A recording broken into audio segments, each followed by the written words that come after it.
much. The Ebola virus has claimed scores of people's lives on the continent already. Ayo Olowolagba, the head of Communicable Diseases for eThekwini Municipality, is on the line. Ayo, from your name, I presume you are originally from West Africa. Yes. Have you been keeping in close touch with what's going on with Ebola there? Definitely I have. And the feedback that you are receiving from professionals, is it aligned with the scare that we are seeing on global television? It is.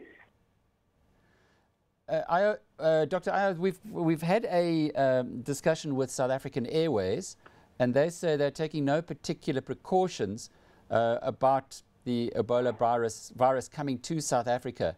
Is that a sensible approach? As far as I know, the precautionary measures is being taken on all our port of entry, whereby the temperature monitoring device is installed, and that is a reasonable approach. Of course, incoming flights from all West African countries are being closely monitored by the authorities in our port of entry. And how is that done? The temperature measuring mechanism is there. Anybody that passes through it and you are running temperature, definitely it picks you up.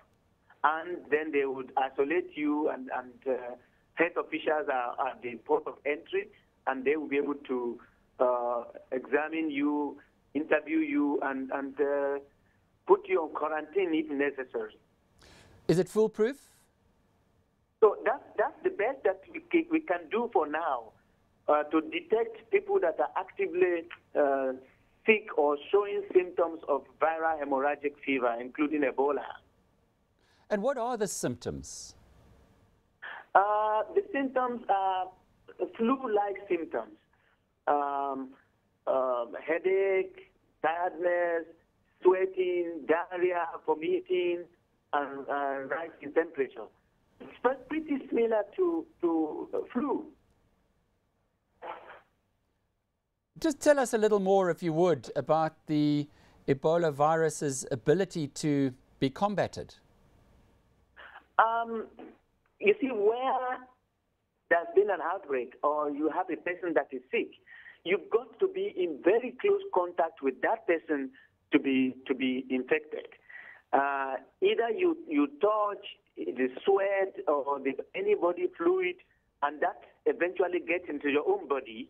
Either you don't wash your hands very well and you touch your nose or any mucous membrane, it can easily get in. Of course, if you have your skin that is not intact, you have a cut, for example, in your hand, that can enter. But you have to closely be in contact, in touch with a sick person before you can get Ebola virus. It's not like it's not airborne.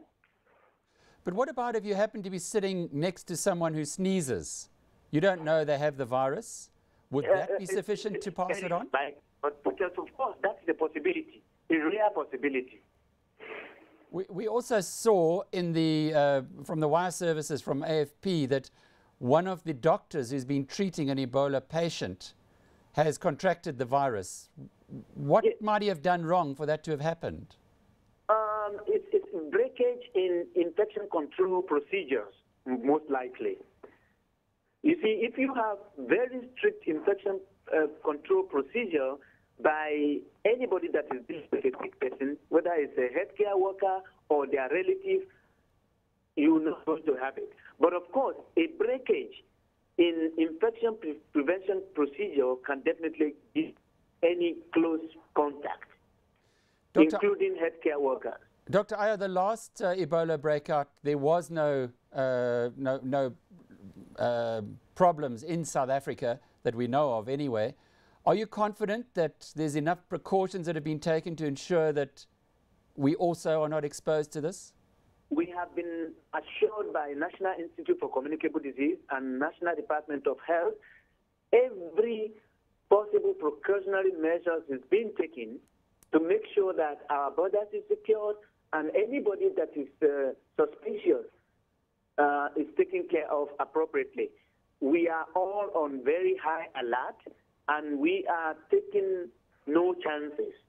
Any suspicion is taken seriously and accordingly taken care of. Our thanks to Dr. Ayo Olowolagba, who's the head of Communicable Diseases for eThekwini Municipality.